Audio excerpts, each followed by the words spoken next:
কোকৰাঝাৰৰ মাজমজিয়াত অৰ্থাৎ কোকৰাঝাৰ হাই ছেকেণ্ডেৰীত নিউজ 18 নামৰ যিটো নিউজ চেনেল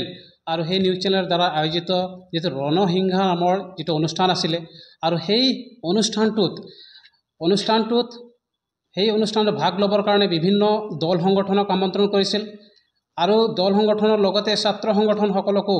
তাতে আমন্ত্ৰণ জনাইছিলে আৰু এই অনুষ্ঠানত আদিবাসী ছাত্ৰ সন্থা আমন্ত্ৰণ ৰক্ষা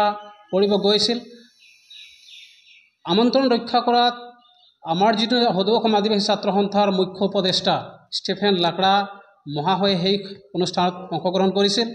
আৰু সেই অনুষ্ঠানত যিহেতুকে তৃতীয় পৰ্যায়ৰ লোকসভা নিৰ্বাচন কোকৰাঝাৰত অনুষ্ঠিত হ'বলৈ গৈ আছে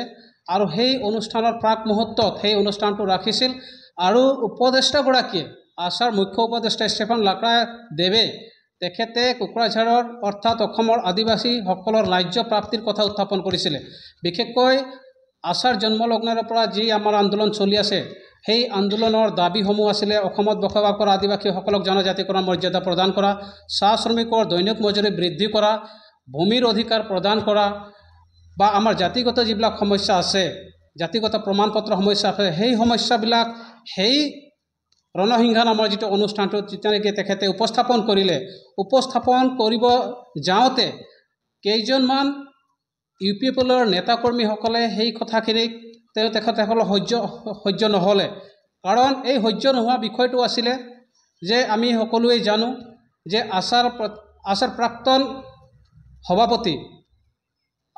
শ্বহীদ বস্কো চাৰ্মাকদেৱ তেখেতক গুলীয়াই হত্যা কৰা হৈছিলে আৰু সেই শ্বহীদগৰাকীৰ ন্যায্য প্ৰাপ্তিৰ কাৰণে যেতিয়া নেকি উপদেষ্টাগৰাকীয়ে সেই অনুষ্ঠানটোত উপস্থাপন কৰিলে, ন্যায্য প্ৰাপ্তিৰ কথাটো উপস্থাপন কৰিলে, তেতিয়া হয়তো সেই হত্যাকাৰীয়ে UPPL দলৰ লগত যিহেতুকে UPPৰ কেণ্ডিডেট তাতে আছে লোকসভা সমষ্টিত, গতিকে তেখেতৰ হৈ ভোট ভিক্ষা খুজিব যোৱা যি আততায়ী অৰ্থাৎ হত্যাকাৰীসকল UPPৰ দলৰ লগত কাম কৰি আছে, সেই কথাকে উপদেষ্টাগৰাকীয়ে তাতে উপস্থাপন কৰিছিল। সেইটোত তেখেতসকলে হয়তো লাজ অনুভৱ কৰিছে আৰু এটা কথা কৈছিলে যে ABMCৰ যিজন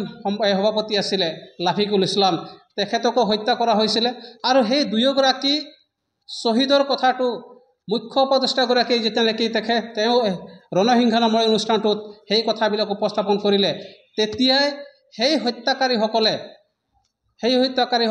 আছাৰ উপদেষ্টা ষ্টিফেন লাকৰা দেৱক তেখেতসকলে শাৰীৰিকভাৱে যি উপদস্থ কৰিলে। গতিকে আজি আমি দেখিছোঁ যে এজন গণতান্ত্ৰিক পদ্ধতিৰে বা গণতন্ত্ৰ কেনেকৈ আমি জীয়াই থাকিব লাগে, গণতন্ত্ৰ কেনেকৈ প্ৰতিষ্ঠা কৰিব লাগে, সেই কথাবিলাক যেতিয়া নেকি আমি ছাত্ৰ সংগঠনৰ মজিয়াৰ পৰা আমি প্ৰশ্ন উত্থাপন কৰোঁ বা সেইবিলাক সমস্যাবিলাক উপস্থাপন কৰা হয়, তেতিয়াই কিন্তু কোনোবাই সেই প্ৰশ্ন কৰাসকলক তেওঁলোকে টাৰ্গেট লয় আৰু সেই টাৰ্গেটৰ উদাহৰণ হৈছে যোৱাকালি কোকৰাঝাৰত অনুষ্ঠিত হোৱা ৰণসিংহা নামৰ যিটো অনুষ্ঠান, সেই অনুষ্ঠানত আছাৰ মুখ্য উপদেষ্টা আছাৰ প্ৰাক্তন সভাপতি ষ্টিফেন লাকৰা সেই অনুষ্ঠানত বলি হ'ব লগা হ'ল। গতিকে আজি আমি এই প্ৰেছ মাধ্যমৰ জৰিয়তে সংবাদ মেলৰ জৰিয়তে সেই আততায়ী সেই দুষ্কৃতিকাৰীসকলক সকীয়াই দিব বিচাৰিছোঁ যাতে তেওঁলোকে আৰু এই কথা কোনোদিনে চিন্তা কৰিব নোৱাৰে। UPPL দলকো বা UPPৰ যি মুৰব্বী অৰ্থাৎ BTRৰ মুৰব্বী প্ৰমোদ বড়ো ডাঙৰীয়াক আমি সকীয়াই দিব বিচাৰিছোঁ, আচলতে BTRত আপুনি গুণ্ডা বাহিনী পুহি ৰাখিছে নেকি, যিয়ে নেকি গণতান্ত্ৰিক পদ্ধতিৰে প্ৰশ্ন তুলিব বিচাৰে, সেইজন ব্যক্তিক আপোনালোকে সহ্য কৰিব অৰ্থাৎ উত্তৰ দিব নোৱাৰাৰ ফলত আপোনালোকে শাৰীৰিক অপদস্থ কৰে। এইটোৱে নেকি আপোনালোকৰ BTRৰ যিটো শান্তিৰ প্ৰতীক বা শান্তি যিবিলাক মানে আপোনালোকে শান্তি বুলি কৈ থাকে যে আমি BTCত বা BTRত শান্তি প্ৰতিষ্ঠা কৰিছোঁ, কিন্তু আজি আমাৰ চকুৰ আগতে প্ৰমাণ হ'ল যে BTRত শান্তি নহয় অশান্তি যিটো সৃষ্টি হ'ল। গতিকে আমি এই কাৰ্যটো কোনোপধ্যেই আমি মানি ল'ব নোৱাৰোঁ। আমি ধিক্কাৰ জনাইছোঁ UPPL চৰকাৰক আৰু লগতে BJPকো আমি ধিক্কাৰ জনাইছোঁ। আদিবাসী ছাত্ৰ সন্থা হৈ পেলাই ওদালগুৰি জিলা সমিতিৰ তৰফৰ পৰা আজি তেখেতসকলক সকীয়াই দিছোঁ, যদি তেনেকুৱা ঘটনা পুনৰাই হয় তেতিয়াহ'লে আছাই কোনোদিনে হাত সাৱটি বহি নাথাকে আৰু যি ঘটনা যোৱাকালি হ'ল সেই ঘটনাটোৰ উচিত ন্যায়িক তদন্ত এটা হ'ব লাগে। কোকৰাঝাৰৰ জিলা প্ৰশাসনক আমি অনুৰোধ জনাব বিচাৰিছোঁ যে অতি শীঘ্ৰে এটা ন্যায়িক তদন্ত কৰি পেলাই সেই দোষীক অৰ্থাৎ সেই আক্ৰমণকাৰীক অতি শীঘ্ৰে কৰায়ত্ব কৰি পেলাই তেওঁলোকে উচিত শাস্তি দিবৰ কাৰণে আমি দাবী জনাইছোঁ। লগতে এই কথাও আমি ক'ব বিচাৰিছোঁ যে প্ৰমোদ বড়ো ডাঙৰীয়াই আদিবাসীসকলক যি ধৰণে তেখেতে বিভিন্ন গুণ্ডা বাহিনীৰ দ্বাৰা আদিবাসীসকলক দমন কৰাৰ কাৰণে যিটো চেষ্টা কৰিছে, আজি তেখেতক সকীয়াই দিছোঁ যে তেখেতে যদি তেনেকুৱা যদি তেখেতৰ যিটো ভুল, সেই ভুলটো যদি তেখেতে মানি নলয় বা তেখেতে ৰাজহুৱাভাৱে যদি ক্ষমা নোখোজে, তেতিয়াহ'লে আজি স্পষ্ট কৰি দিছোঁ যে সেইটোৰ যিটো নিৰ্বাচন, যিটো লোকসভা নিৰ্বাচনত তেখেতৰ যিটো দল, সেই দলৰ বা তেখেতৰ প্ৰাৰ্থীৰ বিৰুদ্ধে আদিবাসীসকলে এই ভোট দিব লাগিব। আৰু দ্বিতীয় কথাটো হৈছে কি, আদিবাসী